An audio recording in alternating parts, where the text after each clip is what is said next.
Welcome everyone to the 312th weekly MLP Drawing School live critique stream.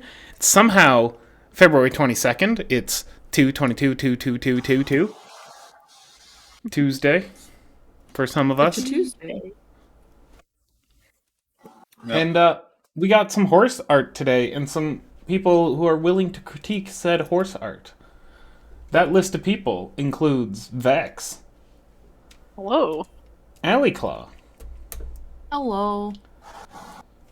Pixinop, Uh, Zai, Hi. and there's a CPC in the background fluffing things. It's horrifying. It's so fluffy. And there is a living dead. What? No. Lies. Oh, Too okay. bad you have to be here. You're the host. Never mind. So, We'll as find always, out, eh? you caught me. You got me. I am now forever trapped in this realm. It's all because the gate door didn't squeak when I opened it. That's a shame. So, as always, if you have any questions, feel free to ask. If you have any art you'd like to submit, please feel free to submit it. But with the sticker attached to that, or the addendum attached to it, that we want questions from you for your submissions. These blind submissions are great for you for just throwing up and running away, not so great for the learning experience. If this critique is a two-way conversation. What we want to see from you is that conversation started. So we're looking for questions, the things that were bugging you, the parts that you want to expand to, or maybe this picture that you've posted isn't actually the picture you want critique, but you more want direction, but you're just using this as an example. Those are the type of questions we're looking for. So Or please. tell us what you really liked and what you are really happy with, and we can focus on the other stuff. Yeah. We need your help, is what we're saying. Yeah. We need your 'Cause- help. Please help us. Yeah, Obi-Wan Kenobi. Help us help you. Woo. Woo. So let's start off with our first picture here. It's going to be top left-hand corner. This is by Lone2719. OC, a short sketch that turned out to be longer than I thought by following a couple of different tutorials. Anything I can improve on for next time? Hell This yeah. I like the colors. this lot of moved work. past Very nice. a sketch. This is no longer a sketch. This is a finished picture. Those tutorials led you well then. Mm-hmm. I Yeah, like sketches this. like before line art and colors go on there. I'm sorry.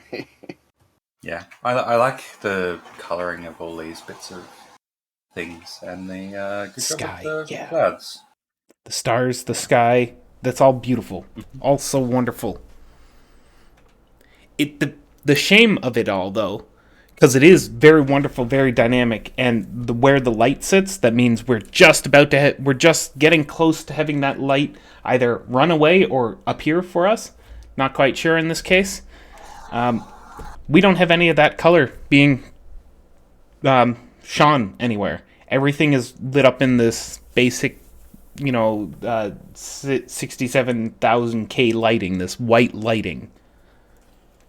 We're looking for the colors. So if you're just peeking over that horizon, you're going to be covering this entire valley, this picture in this beautiful amber, red, pinky sort of color, and it's gorgeous. Now you get the excuse to shade with color, which should never be an excuse. It should just be an always. And like with that pinkiness, like your clouds are gonna eat that up. So the bottom of your clouds are gonna really just like nom nom nom all that sunset color. Just remember, like since we're at sunset or sunrise, I'm not quite sure. The bottom of the clouds are where all the light's gonna be. Even at weird angles, clouds are very weird. You have to think of them in the bigger picture, not necessarily like they're a circle because they're so far away from everything. But getting them all nice and good and lit from underneath with that luscious peachy vibes really make things pop and sell that sunrise.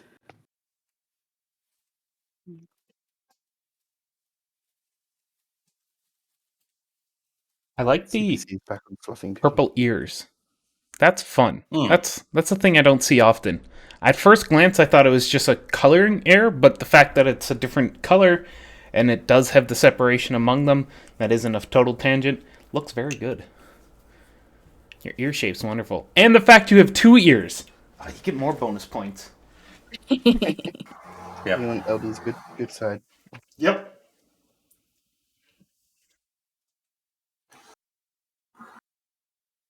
So, what I'm doing here is I'm just leaning them down a bit more.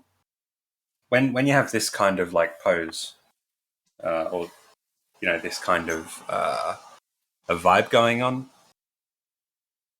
making the pose more dynamic can always be more interesting. And so I'm just making them lean a lot more down into the in towards the bug and all that kind of sort of stuff.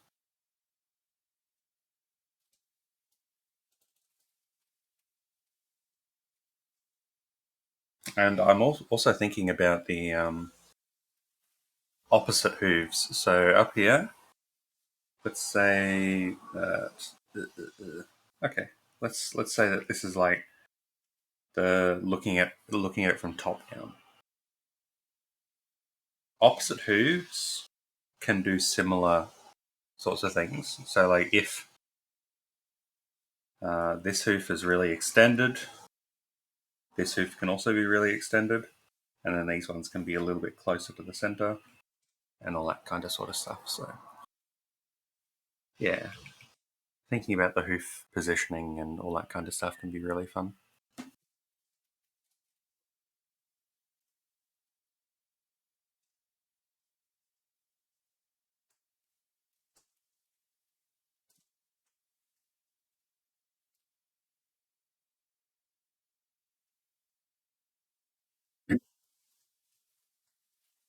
Dig picture though. Still enjoying it. Heads up about the grass. So what you've done is you've used a brush that just sort of does the grass for you, which is okay for some areas of it. Just be careful with it for when it starts. When it starts going towards the back. So generally, how this is all going to work out for you is you're going to have a very static, very you can get the detail up close, but as it moves further back, you start losing details just due to distance. So, in a very easy way with grass is just, sort of blending it into the background. Someone's already doing it with this nice greens and yellows flowing there, but just transitioning it from having the detail to the non-detail can be a bit of an annoying part, but it definitely helps simplify the picture, make it less distracting. Who is doing that lovely yellow back there? That's me. Vex. Some good colouring from the sunset, making it feel more blended. Yeah, these brushes are not very easy to work with for blending, but Yeah. you kind of get the idea. Yeah. As you go further back, we're going to be able to see the individual, strands of grass less. And so it fades more into this sort of thing. Something else I think to be careful of when you combine these very hard edge brushes, be careful with how you have the path here. There's like a very distinctive cutoff of when the brush is and when the path is and when the green, that's the undertone of the grass. Just got to really work on cleaning up those edges because that's where you have to sell the brush. The brush you can't just stamp on top. You really have to sell that connection of dirt connected to grass. It takes a little detailing and it's not too terrible, but at that point I'd really highly recommend grabbing some references, just really see how that dirt to grass line interacts with each other. And I see someone already drawing little bits of dirt over the grass. And I think that overlap will kind of help. You don't want the grass bleeding in because the flat airbrush grass you have here doesn't really exist in real life. It's dirt underneath the grass. So when the grass gets thinner, you're more likely going to see dirt in those thin patches rather than a blanket of green. So it's just like little stuff like that to think about. And like I said, getting references and really getting your eye to observe these areas and just kind of see what's there. Because a lot of art also is not just drawing and painting, but learning to observe things and really see what's there. Yeah. Lots of observing, lots of drawing stuff based off nature, all that kind of sort of thing.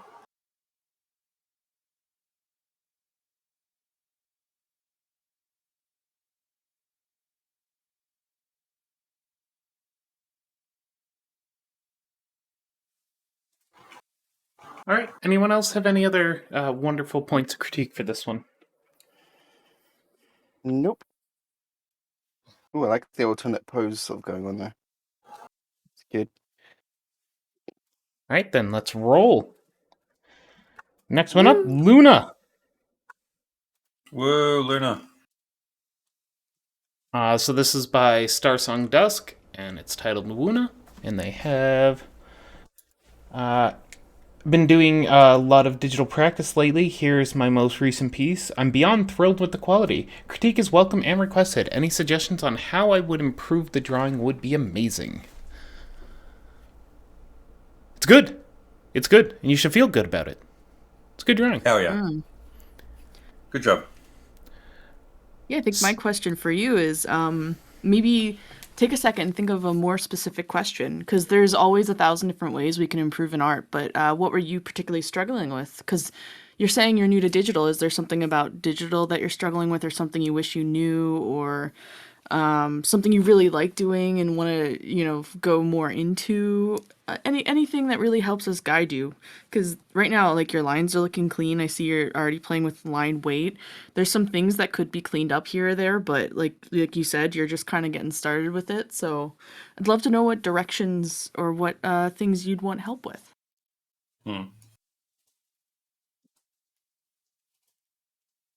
If I was to give any direction to you at this point, I would say ponies or characters floating in a void is a great start, great way to sketch things. Doesn't tell a story though. It's a character floating in a white void. So maybe that could be your next thing to look at. But without being able to have the conversation with you, it's hard to know if that is actually somewhere you want to go. But I would push you to maybe give them something to lay on. Start telling the story. Start working on the rest of the imagery around them. Why are they here? Why are they posing like that? Why is it nighttime, not daytime? I don't know. Tell the story to us, I guess. That's what I'm saying.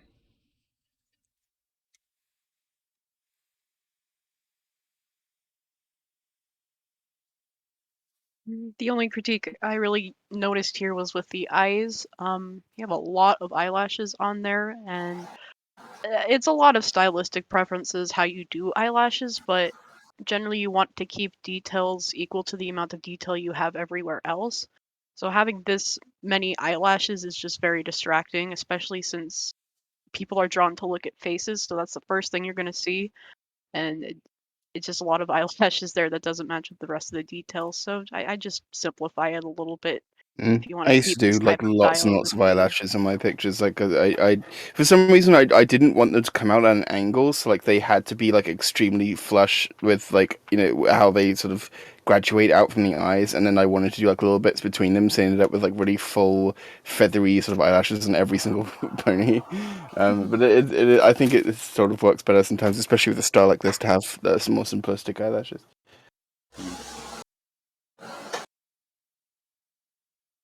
I love how you did the body here though. This is really cute. It's really good how you got that connection near the leg. I've just been changing up the back legs a little bit, making this specific dent a little bit less indenty, and putting a more flat bottom on the hooves to sort of show that they are pointing in this kind of direction. Yeah, it's just mostly just small changes, but yeah.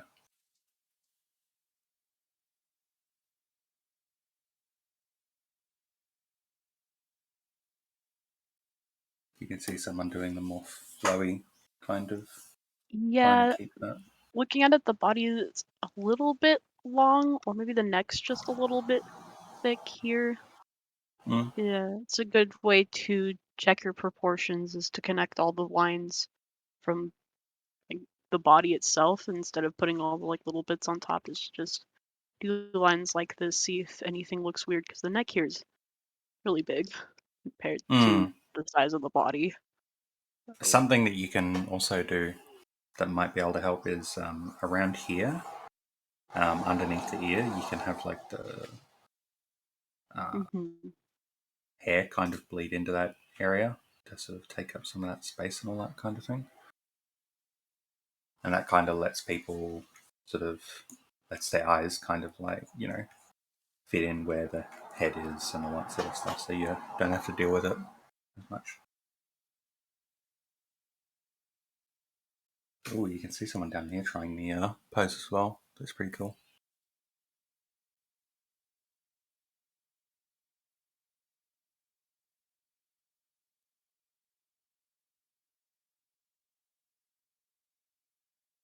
I just drew a quickie little head over here in red.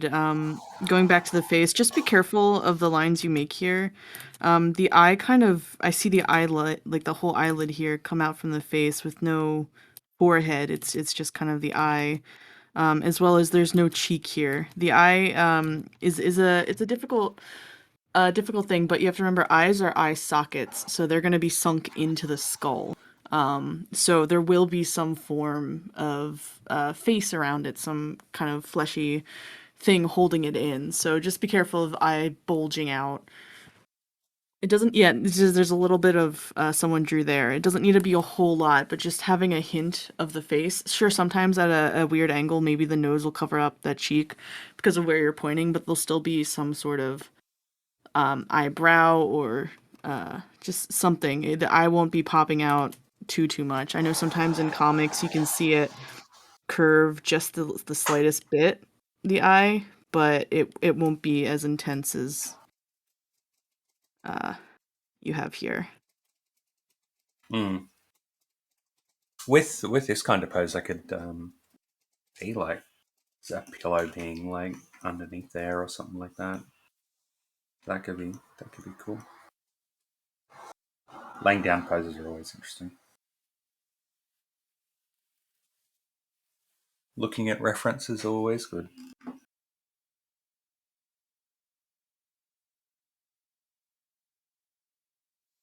All right, shall we move on to our next lovely picture? Yep. Picture. Good job. Great job. Hmm. All right. So this next picture is by Night Raven 93 or 393, not 939. Art of my friend Jezero. Cutie. Mm-hmm. Oh yeah. Such lovely colors. I adore them. Yep. I like the eye. The eye looks really nice. Mm-hmm. Hmm. And the line width looks good. Yeah, I think that the two things that stick out to me is I don't know if this is too subjective here, but I'd want to make the neck a little longer. It feels just a smidge short with how long you have the body here, especially when we're dealing with the horses. And I know everyone can have their choices there, but just a little longer to really make the body feel like it feels a little bit more in proportion with each other. And the other thing about proportions is just be careful, hooves here. We got one big hunker on the end, but these three kind of are all the same-ish size, so just a little tweak there to keep consistent. Mm. Maybe the length, something to keep in mind as well. Just Mm-hmm. because, mostly because this one and this one look like they're quite different sizes. Mm-hmm. Something that could also be interesting as well in terms of posing the legs is when horses are like trotting along like this and all that kind of thing. I think what you'll tend to find is like if this hoof is kind of like this back hoof closest to us will probably be like close, and then these two back hooves would kind of be like opposites. I don't know, it's hard to sort of express, but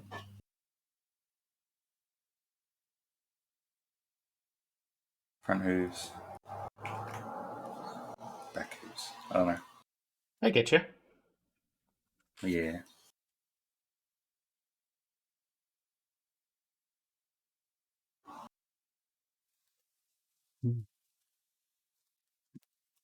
You love this.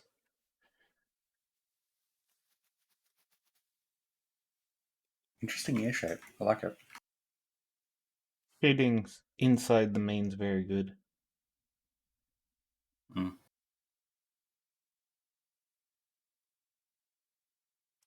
Well, I got nothing more beyond the fact when I first looked at this, I thought Jazz was the person who made the picture, and it took longer to find your signature than theirs. That confused me for a short period. Yep.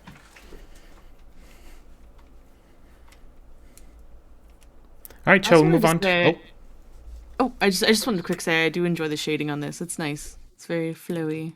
Same with the, like there's little fur tufts like in the leg, and the hair is just it's just nice. It's a nice complement to the color scheme. Yeah.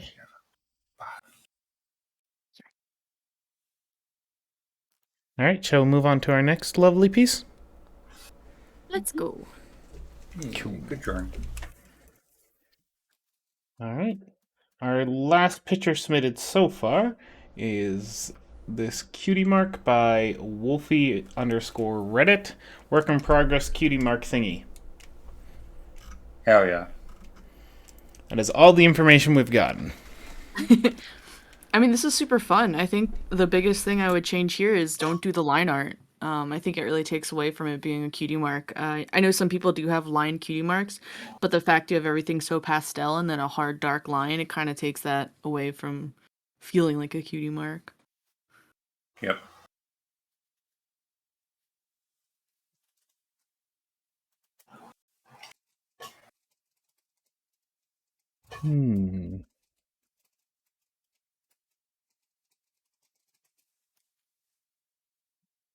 So,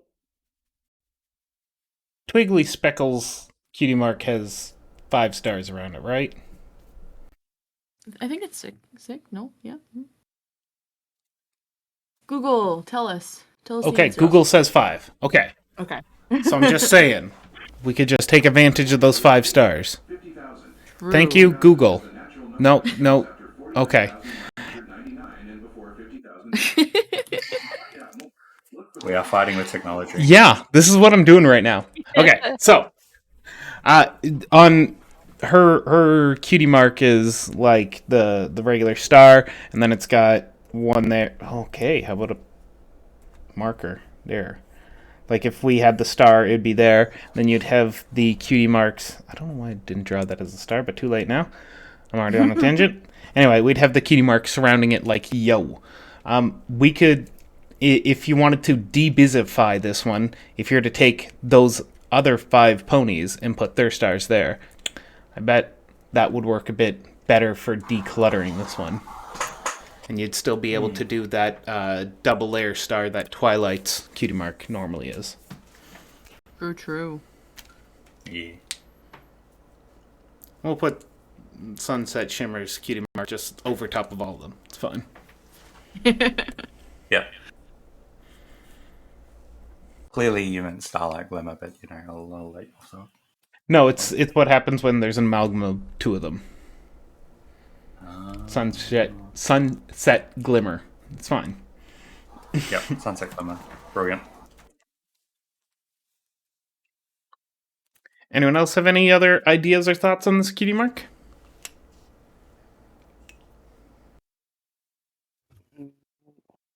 All right. Well, that sounds like a no. So, anyone else have any other questions they'd like to ask? Any other art they'd like to submit? Any other commissions they'd like to push CPC's way? Any other ponies they'd like CPC to fluff? Or Pokemon in this case. Fluff my little plus on the bottom. I feel like she should have a secret commission line where all it is I will take your picture and I will fluff it, and I'll deliver it back. Yeah, That Luna that's what she is did. really nice CPC. Good Luna. Yes, but anything you do for free, you could charge money for. This is the way the...